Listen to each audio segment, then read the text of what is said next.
ایک مرتبہ کا ذکر ہے، ایک ویران راستے پر ایک اونٹ کھڑا تھا اور اس کی رسی بھی کھلی ہوئی تھی۔ اسی راستے سے ایک چوہے کا گزر ہوا۔ اس نے جب دیکھا کہ ایک اونٹ کھڑا ہے اور اس کے گلے میں رسی ہے اور وہ کہیں بندھی ہوئی بھی نہیں، نہ جانے چوہے کو کیا سوجھی۔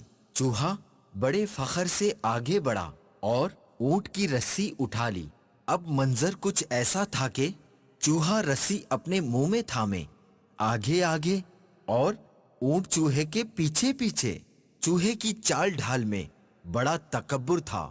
چوہا دل ہی دل میں اپنے اس کارنامے پر بہت خوش تھا کہ اتنے لمبے اور بڑے جانور کو میں اپنے پیچھے پیچھے گھما رہا ہوں۔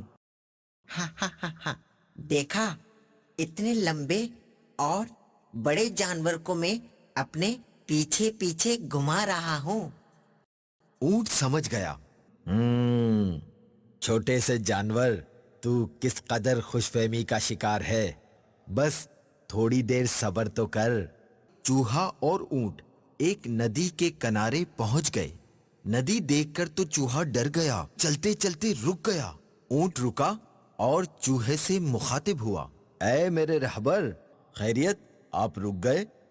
پیارے مدنی منو، پتا ہے پھر کیا ہوا؟ چوہا جو پہلے تو بہت تکبر و فخر سے چل رہا تھا، اب ندی کے بہتے پانی اور گہرائی کو دیکھ کر تو اس کی حالت ہی غیر ہو گئی۔ اونٹ نے ہنسی چھپاتے ہوئے کہا، ڈر کیوں گئے ہو؟ کیا بات ہے، آگے بڑھتے جاؤ، ہمت اور جرت سے کام لو۔ چوہے نے ڈر کے مارے ہلکی سی آواز نکالی اور بتایا کہ پانی بہت گہرا ہے، میں تو ڈوب جاؤں گا۔ اونٹ نے کہا، میں دیکھتا ہوں پانی کتنا گہرا ہے۔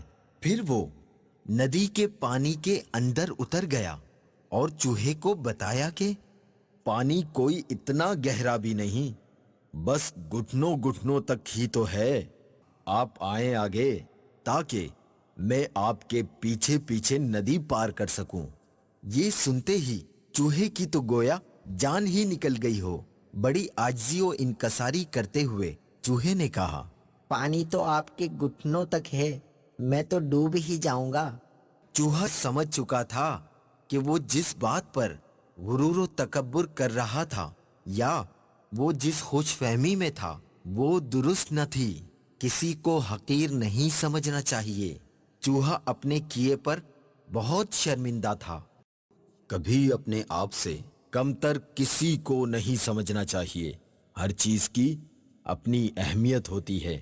آؤ میری پیٹھ پر بیٹھ جاؤ۔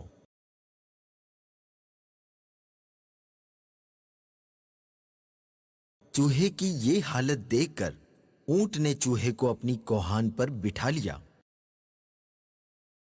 اور ندی پار کرا دی۔